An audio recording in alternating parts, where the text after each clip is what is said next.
Village Roadshow has launched a case against a movie piracy website. To discuss this case and its possible implications, we're joined today by Herbert Smith Freehill's partner, Rebecca Gay. Thank you for joining us. Pleasure to be here. Can you talk us through Village Roadshow's case? Yeah, sure. So Village, along with 6 other Hollywood studios, has approached the Federal Court of Australia for an order which would require require the ISPs that it sought the order against, which includes Optus, Telstra Big Pond and iiNet, to block access to a particular piracy website called Solar Movie. Now, I actually hadn't heard of Solar Movie before the proceedings were commenced, but it appears to be a website that really indexes other websites through which unauthorised content can be streamed. So the proceedings have been commenced under some provisions of the Copyright Act which were introduced last year, and those provisions are intended to give rights holders the opportunity to seek orders blocking access to overseas websites which have the primary purpose of facilitating copyright infringement. So that's exactly what Village and its co-applicants have done. It's seeking one of those orders. They're also seeking an order that where a person tries to access the Solar Movie website, they'll be redirected to a web page that's hosted by the ISPs, which tells the user that the Solar Movie website's been blocked because it's been associated with infringing conduct. And actually on the same day that the Village proceedings were commenced, Foxtel also commenced its own proceedings. Its proceedings are quite similar. It also seeks orders against a number of ISPs, all of the major Australian ISPs, but in Foxtel's case it's targeting some BitTorrent file sharing sites such as the Pirate Bay and Torrent Out. This is the first time Australia's website blocking laws have been used since they were enacted last year. If the federal court sides with Village Roadshow, what impact do you expect it will have? Well, we can look to overseas jurisdictions for an answer to that question because though these BitTorrent file sharing sites have been the subject of blocking injunctions in other countries, so the UK, for example, has had blocking injunctions for a while, and the Pirate Bay has been the target of blocking injunctions. What the experience apparently has been is there has been a decrease in infringing traffic shortly after those injunctions are granted. But ultimately, the practical reality is that people can, if they really want to, get around these injunctions. The other issue that's arisen in the UK, for example, is with mirror sites. So these websites will set up a complete replica of the content of their website at a different IP address, and so users can continue to access the site even though the blocking injunction is blocking the original site. So Foxtel, for example, is trying to preempt that. One of the orders they're seeking in their proceedings is not only an order against the Pirate Bay, for example, but any mirror site that is identified in the future.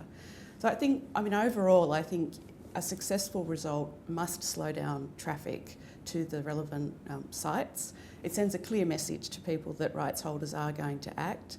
I think it will deter at least some users in the end. How does Village Roadshow's approach to dealing with piracy compare with the Dallas Buyers Club case? So the Dallas Buyers Club's actually quite a different case. In that case, Dallas Buyers Club, through its own investigations, had identified a number of IP addresses of users who were using BitTorrent file sharing sites. And it went to the court and asked for an order that the relevant ISPs disclose to Dallas Buyers Club the details of the account holders associated with those IP addresses. The court said, sure, well, we're probably prepared to allow you access to those account details, but we want to be sure that you're not going to engage in an exercise that's called speculative invoicing. So that's a practice of sending letters to account holders asking them for an amount of money which far exceeds the amount of compensation that the rights holder would be entitled to get if they sued for copyright infringement. And the way the court tried to prevent against that was to say to Dallas Buyers Club, we want you to give an undertaking, you're not going to do that. You need to tell us how you're going to calculate the amount of money you're going to ask for. And probably most critically, we're going to ask you to pay $600,000 into court to be held as a surety against you complying with those orders. And ultimately, Dallas Buyers Club, for whatever reason, decided not to proceed with that action. But it's really quite a different action in the sense that the Dallas Buyers Club action was ultimately directed at end users, whereas the action by Village and Foxtel is directed at the websites themselves. They're not seeking any kind of financial compensation. They're really just trying to shut down the websites.